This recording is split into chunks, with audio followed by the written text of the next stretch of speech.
როდესაც ადამიანი მოევლინება ამ ქვეყანას და ამყარებს გარე სამყაროსთან ურთიერთობას, ხუთი გრძნობა, რომლის საშუალებითაც ის რომელსაც აქვს, რის საშუალებითაც აქვს მას ურთიერთობა გარემომცველ სამყაროსთან. ეს არის ყნოსვა, შეხება, გემოვნება, სმენა და რაც მთავარია, მხედველობა. ამ მხედველობის გარეშე ყველაზე, როცა ადამიანს მხედველობა უკვე იტდება და კარგავს მხედველობას, აი ყველაზე ცოდვა მაშინ არის ადამიანი, თუმცა დანარჩენ გრძნობებს არავითარ შემთხვევაში არ ვაყენებთ მესამე და მეოთხე პლანზე, არ ვაკნინებთ. ნუ ღმერთმა შექმნა ამ ქვეყანაზე ოფთალმოლოგები და ხანდახან დაავალა ამ ოფთალმოლოგებს ზოგიერთებს გამორჩეულებს რომ დილის გადაცემაში მიიღონ მონაწილეობა ახალ დღეში და ესეთი ბედნიერება გვაქვს დღეს ჩვენ რომ ერთ-ერთი ყველაზე მოუცვლელი და ერთ-ერთი ყველაზე ახალგაზრდა და პოპულარული ოფთალმოლოგი გიორგი მექვაბიშვილი დღეს გამოვიჭირეთ და მოვიყვანეთ დილამშვიდობისა ბატონო გიორგი ძალიან მიხარია თქვენი ყოფნა და პირველ რიგში გილოცავთ ბარბარობის ბრწყინვალე დღესასწაულს. მოდით ყველაზე ბანალური შეკითხვით დავიწყოთ, აი რაც ყველაზე მეტად აღელვებს ჩვეულებრივ რიგით მოქალაქეებს.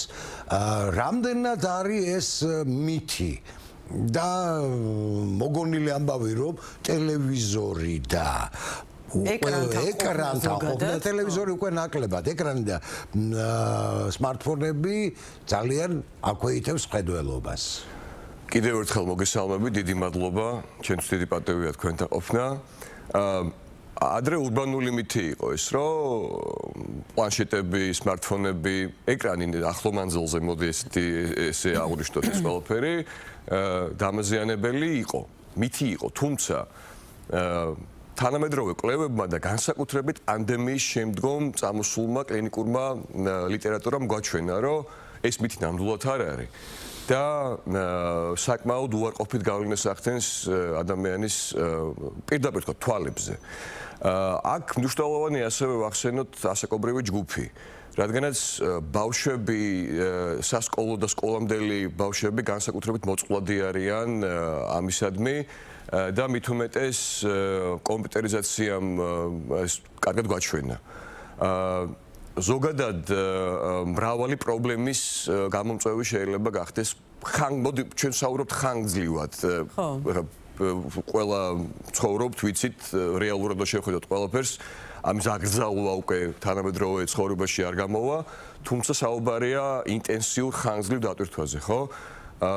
პრაქტიკულად კომპიუტერიზაციამ განაპირობა ის, რომ უახლოეს პერიოდში მსოფლიო მოსახლეობის ნახევარზე მეტი უკვე იქნება ახლომხედველი.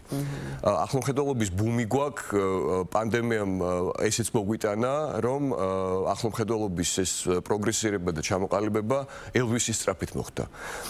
და ამას იწვევს ეკრანთან ხშირი ყოფნა? დიახ. მოდი ესე ვთქვათ, ახლო მანძილზე ბავშვის დიდხანს ყოფნა და ამავდროულად ეკრანიც ამის და არა მარტო ბავშვის, ალბათ ნებისმიერ ადამიანზე. ნებისმიერ ადამიანი. აი ხوارსებს გიორგი ისეთი ხალხი, რომელიც კითხულობს, ოღონდ რატომღაც წიგნი გვერდით გადადეს და დაიწყეს კომპიუტერიდან და სმარტფონებიდან. მე მგონი ძალიან ცუდ გავლენას ახდენს მხედველობაზე. უარყოფით გავლენას ახდენს, მაგალითად ბავშვები თუ ახლო მხედველობის განვითარების რისკის ქვეშ არიან და ბავშვთა ასაკში ეს პროგრესირებადია და ეგრეთ წოდებული პათოლოგიური ახლომხედველობა გახდება მხედველობის შეუქცევადი დაკარგვის მიზეზი უახლოეს მომავალში. დიდებს ცოტა განსხვავებულად არის, თუმცა ასევე პრობლემურია, არსებობს კომპიუტერის მხედველობის სინდრომი, ეს კარგად აღწერილი სამედიცინო ნოზოლოგია არის. როდესაც ადამიანები სერიოზულ დისკომფორტს განიცდიან ყოველდღიურობაში და მათი ცხოვრების აი რა არის ის დისკომფორტი, რომელიც იქნება პირველი სიგნალი, რომ მოვიდნენ თქვენთან? კარგი, ძალიან კაი კითხვა არის.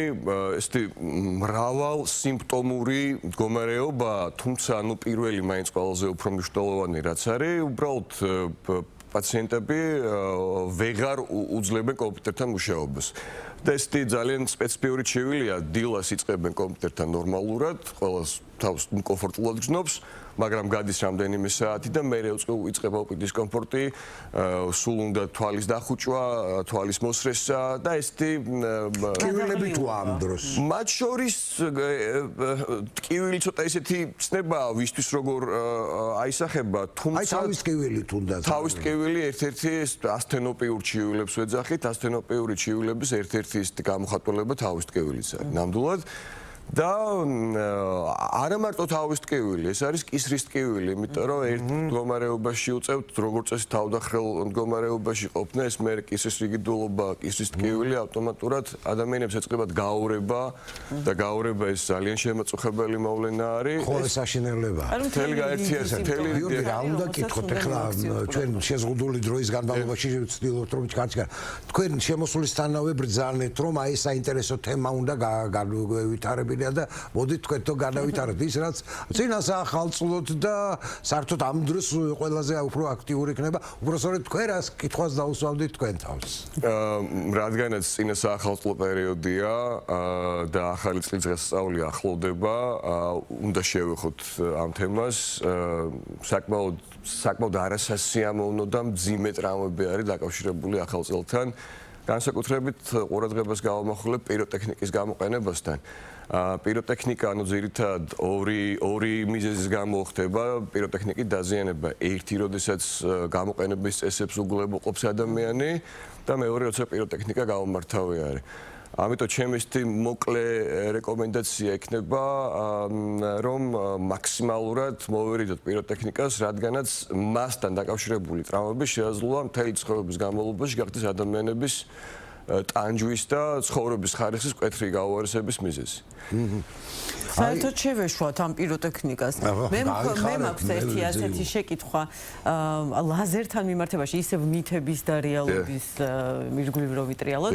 არის ასეთი მოსაზრება რომ ლაზერი ერთხელ გამოყენების შემთხვევაში მეორედ არ გამოიყენება ან კიდე რომ ლაზერით განკურნებული მხედველობა შემდეგ ისევ ქვეითდება. ექსიმერ ლაზერზე საუბრობთ მხედველობის კორექციაზე ზოგადად ექსიმერ ლაზერული კორექცია ითვლება რომ ადამიანის ორგანიზმში რაც კი ოპერაცია კეთდება ერთ-ერთი ყველაზე წარმატებული უსაფრთხო და ეფექტური ოპერაციაა სტატისტიკა შევეხოთ ორი სიტყვით ამერიკის შეერთებულ შტატებში დაახლოებით 700,000-მდე ოპერაცია კეთდება ყოველწლიურად და სტატისტიკა ესე ნაწილდება რომ 96% ჩატარებული ოპერაციების და პაციენტების არიან ძალიან კმაყოფილი 2% არის საშუალოდ კმაყოფილი და იმ 2%-ში დარჩენილში ზოგი კმაყოფილი კმაყოფილების ხარისხი რო ავიღოთ არის ძალიან მაღალი რა განაპირობებს ამ კმაყოფილების ხარისხს ხო უკვე ორი სიტყვით შევეხეთ ეს არის უსაფრთხოება მაგრამ ამავდროულად არის ეფექტი რომელიც აბსოლუტურად უმრავლეს შემთხვევაში დგება სამუდამოდ. ანუ თუ მაგალითად ადამიანს ჰქონდა ახლომხედველობა და ჭირდებოდა სათვალეები რომ შორს კარგად დაენახა, პაციენტთა აბსოლუტური უმრავლესობა რომელიც ექსიმერ ლაზერულ კორექციას იტარებს, ცხოვრების ბოლომდე შორს სათვალეებს აღარ გაიკეთებს.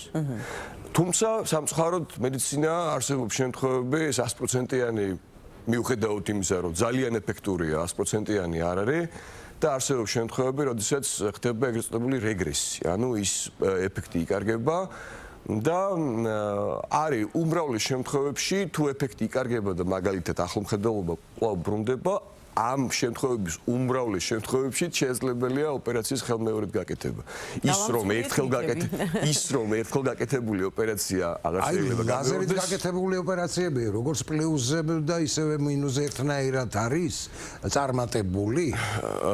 არაჩვეულებრივი კითხვა, ბაჯონი, მაგას როგორც წესი არ ეხება ხოლმე სამედიცინო ოფთალმოლოგიური საზოგადოება.